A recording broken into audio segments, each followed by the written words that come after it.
play hard, grind hard, stay hard, no we stay out, make your way out, but I just can't stop, won't stop hustling, but I just.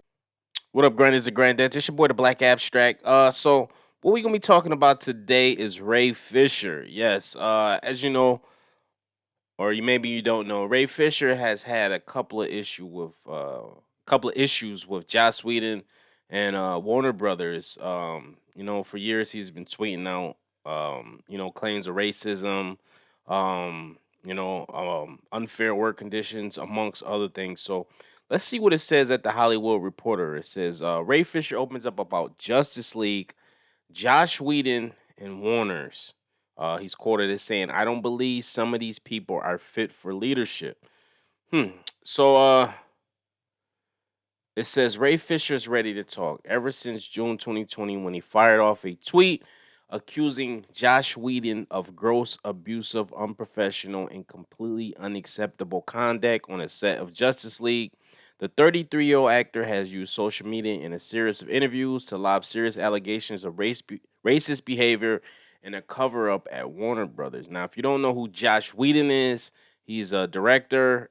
He directed the original Justice League, the crappy one that nobody likes. He also did some stuff for Marvel. He's all right. He's an okay director. He ain't really nothing to. Actually, he sucks. I'm gonna be honest. He kind of sucks. He just plays it. He tries to play it safe. He doesn't take any risk. But anyway, it says for Fisher, who plays Cyborg in the film, the issue is no longer so much what happened on the set in 2017 after director Zack Snyder was replaced by Josh Whedon, though he's ready to explain that too. His unrelenting focus in recent months has been the way executives, first at the Warner Film Studio and then at his parent Warner Media, handle allegations raised by himself and others. Warner Media has previously stated that remedial action was taken as a result of its investigation, but has not elaborated. Hmm. A spokesperson tells the Hollywood Reporter that for the privacy and legal reasons, our policy is to not publicly disclose the findings or the results of an investigation. Uh, a former federal judge who conducted the Warner Media probe tells THR in a statement that in interviews with more than 80 witnesses, she found no credible support for claims of racial animus or racial insensitivity. A Warner Media spokesperson notes that the company made extraordinary effort to accommodate Mr. Fisher's concern about the investigation and to ensure its fullness and fairness, and has complete confidence in the investigation process for its conclusions. So this sounds like somebody was either paid off, they're keeping mum because they don't want themselves be in hot water, or they just chicken shit. Fisher was raised by a single mother and his grandmother in Lawnside, New Jersey, a community that he notes was the first self-governing black uh, municipality north of the Mason-Dixon line. He says he felt a new sense of urgency to speak out when the pandemic hit and the Black Lives Matter protests took to the streets.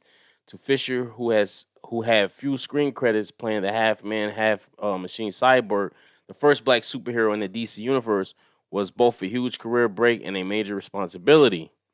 Uh, he was mindful that the film was overseen almost entirely by white executives and filmmakers. While Fisher has dropped details and named names, outsiders have struggled to understand how did Whedon incur his anger. Did Fisher really decline to participate in an investigation that was launched in response to his own complaints, as Warner's claimed in September? Was Fisher fighting a righteous battle, or was he on a set on a path that appears to have cost him a place in the DC film universe? Now, in many hours of conversation, Fisher tells his side. Much of his previous reluctance to spell out the story, he says, arose because he didn't and still doesn't want to expose the identities of others who share their stories with him and investigators. I'm not looking to have any witnesses lose their job, he says. Uh, those include some who wouldn't seem to have any worries about job security, Gal Gadot and Jason Momoa. Others who were not involved with Justice League also spoke to Fisher, and in some cases, the investigators about experiences with Whedon and with Geoff Johns, who was chairman of DC Films and a producer on the film. Uh, this is crazy, man. The fact that he got to deal with this shit, you know what I mean, and then the fact that he's not getting any support behind his claims is it's typical Hollywood shit. You know, it's kind of like what are you fighting a good fight? We applaud you and commend you for doing that, but at the same time, it's it's a losing battle, man. You this is Hollywood. But hey, some people don't some people don't sell a soul to or subscribe to the beliefs of Hollywood. You know, some people rather just be grounded, stand firm on what they believe in, take a stance on what's right and what's not right. You know, and if you which I believe 100% he experienced some racism. You know, I face it every day in the workplace or just dealing outside with people. So I'm pretty sure he experienced, especially in Hollywood. It's just the way of the world. You know. Fisher got warnings to start an investigation more than 2 years after the first version of the film was released, but he soon found the process to be suspicious. The studio and his parent company seemed to focus on protecting the top executive. He says the process moved in starts and stops, and when he felt forced to ramp up his public protest, the studio responded with what Fisher calls a deliberate smear. Warner maintains it has done everything necessary to address Fisher's concern. He still wants an apology. Hmm. So Ray Fisher was saying on a tweet, he said Josh Whedon's on-set treatment of the cast and crew of Justice League was gross, abusive, unprofessional, and completely unacceptable. He was enabled in many ways by Geoff Johns and John Berg. Accountability, entertainment. I like it, man. Um, it says Josh Whedon declined to comment for his piece. Fisher turned to Johns, who he says had presented himself as kind of a mediator, but Fisher says his ultimate response was, "We can't make Josh mad." Publicist Howard Bragman, who represents Johns, denies that, but John recalls suggested that any creative pitches should happen with Josh Whedon and not preoccupied that he would be most receptive. Once Wheaton got involved, Fisher says that Johns told him that it was problematic that Cyborg smiled only twice in the movie. Fisher says he later learned from a witness who participated in the investigation that Johns and other top executives, including then DC Films co-chairman John Berg and Warner Studio chief Toby Emmerich, had discussions in which they said they could not have an angry black man at the center of the film. Holy you cannot. You understand what Cyborg's character went through? This is why we needed the Zack Snyder version to get a full scope of what's in the mind of Cyborg, seeing what he went through. He lost his mom. Then he gets into this accident, this freak accident. He becomes a cyborg. Then he loses his dad. Like this dude has constantly lost and has trauma. So his character, what do you need his character to smile for? That's why I said Wheaton came in and completely disrupted something Zack Snyder was making that was, as we see, a beautiful piece of art. You know, that's crazy. Angry black man.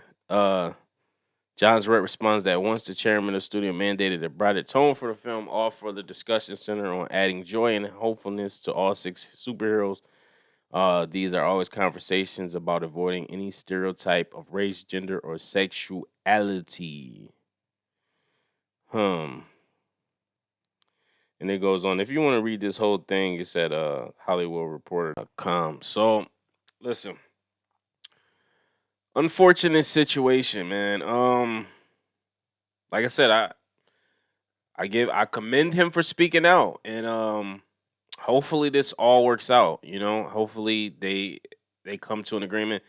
I think Ray Fisher did a great job as Cyborg, especially in the new Snyder cut. Like he was the heart and soul of that movie. So it'll suck to see them moving forward without him. Like I said, hopefully they could come to some kind of resolution. Hopefully, it works out for everybody that was done wrongly. You can't have that. You can't tolerate this type of shit, man. And you shouldn't have to deal with this shit, you know? Especially when if you're coming from a professional space, if you're giving grace and nothing but the utmost respect to anybody and everybody, you shouldn't be talked down to. You shouldn't be discriminated against. Um, but unfortunately, it does happen. This is the world we live in. So hopefully, cooler heads prevail and they come to some kind of some kind of decision. I'm not really too sure what I don't think, and that's the thing. I don't think Ray Fisher wants anything. It just seems like he's just trying to bring awareness to the situation. It doesn't say anything about him suing. It doesn't say anything about him not wanting money, not getting paid. It just seems to be like he just felt like he was working in some conditions that he wasn't too fond of, and he's speaking out on it. So kudos to him. And like I said, hopefully everything works out for who it's supposed to work out for. Uh, Post your comments below. Make sure you like, subscribe, hit the notification bell. Until next time, peace, love, prosperity. I am the Black Abstract. One.